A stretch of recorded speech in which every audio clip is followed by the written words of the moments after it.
Listen to what I'm saying. Your birth, Uncle G, your birth, Akhi, your birth, brother, Akhawat, sisters, your birth was like being born and then being kidnapped and then sold into slavery. Wallahi, that's the state of the human being. That is the state of the human being. Where even the kuffar, the non-Muslim philosophers said that this was a concept called thrownness. You're just thrown into reality with no choice. Because you never chose that you're going to be a black man. Did you choose you were going to be black? No. Did you choose that you're going to be Kashmiri, Mirpuri, or whatever you are? Punjabi? Oh, Punjabi, yeah? Or whatever. You didn't choose this. Did you choose that you're going to be white? Did you choose that you're going to be gorgeous? MashaAllah, tabarakallah. Yeah? I never chose that I was going to be Greek that looks like a Pakistani. Yeah? But wallahi, think about this. Did you have a choice? You didn't even choose that you were going to be a man. Akhawat, sisters, you didn't even choose that you were going to be female. You had absolutely no choice. And by the way, you had no choice concerning your parents. No choice at all. Even your DNA, the biologists talk about that we have DNA. Even your DNA, you had no choice in your DNA, the thing that really shapes your biological makeup. No choice, zero, finished, khalas. And then we think we're free. And we think we're free.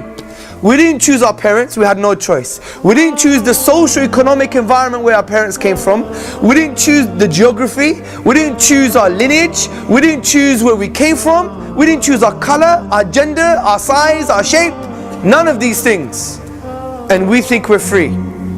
Which is really ironic that we're living in a society that prides itself over being free.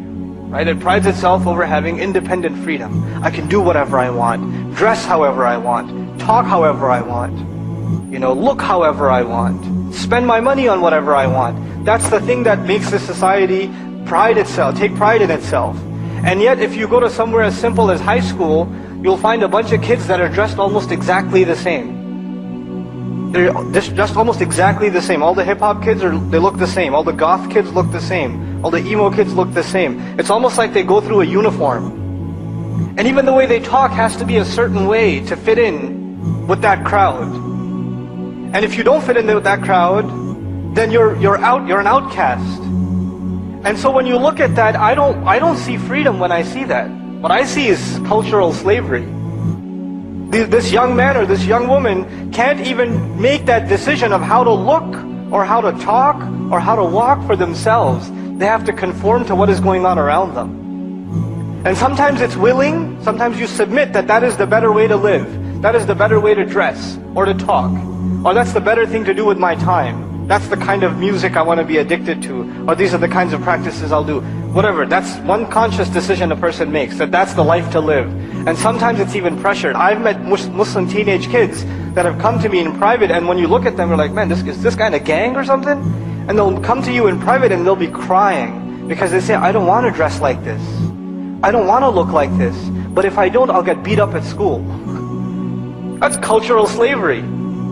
That's a form of slavery. But it's not just about the youth and their, whether they become enslaved to musical culture or entertainment culture and they want to be just like whatever, that famous athlete or musician or actor is. It's beyond that. It's even for older generations. For our older generations, this kind of cultural slavery takes a different texture. It takes a different tone. You did things a certain way in your country or in your society. You saw that your entire life. You want to make sure your family and your children will do things exactly the same way. Whether that's good for them or not doesn't matter. This is how we do things. And the reason we have these issues is because we adopt another social norm. So we're enslaved by the social masses, by the influentials in our culture. So look at this, what we've discussed. You didn't choose your parents, you didn't choose your biology, you didn't choose your society that you're enslaved to as well. You didn't choose social biological conditioning, you didn't choose your DNA, you didn't choose your gender, your color, your parenting, your lineage, your society, your nationality. You didn't. And we're enslaved to our nafs as well, to our carnal, bestial aspects of mankind. So we're slaves. We're slaves. This is it. The only real freedom you have if you shoot yourself. Honestly. Honestly, that's the only act of real freedom. Even the Western philosophers would write essays on suicide. Arthur Schopenhauer wrote an essay on suicide. David Hume, he wrote an essay on suicide. I think some of them really understood the only act of freedom is to kill yourself. That's the state of mankind without purpose. Forget the drink and the alcohol and the fun and games they have. You go underneath that, you scratch the surface, they're just slaves. We're all slaves. But how do we find true liberty? How does the soul, the ruh, how does it find liberty? And interestingly, the word ruh is linked to the word raha, which means serenity, liberty. And the only way to escape from this slavery is to become a slave of Allah subhanahu wa ta'ala. That's the real bloke, that's the real man. Not the man who's enslaved to his desires, the man who's enslaved to society, the man who's enslaved to things that he didn't even choose.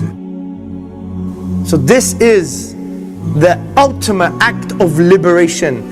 This is the ultimate act of being a true human being. In my humble opinion, if someone knows this and they don't start worshipping Allah, how can you consider yourself a human being? How could you? Do you see the unique spin on this?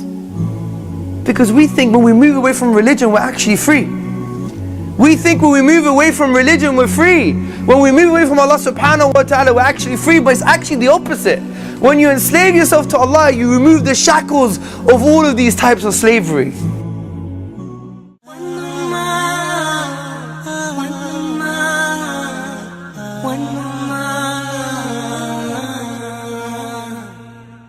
واسأل عنا له منا قل علامات انت تدريبه مدعيكم غايب عنا والحكم ميت.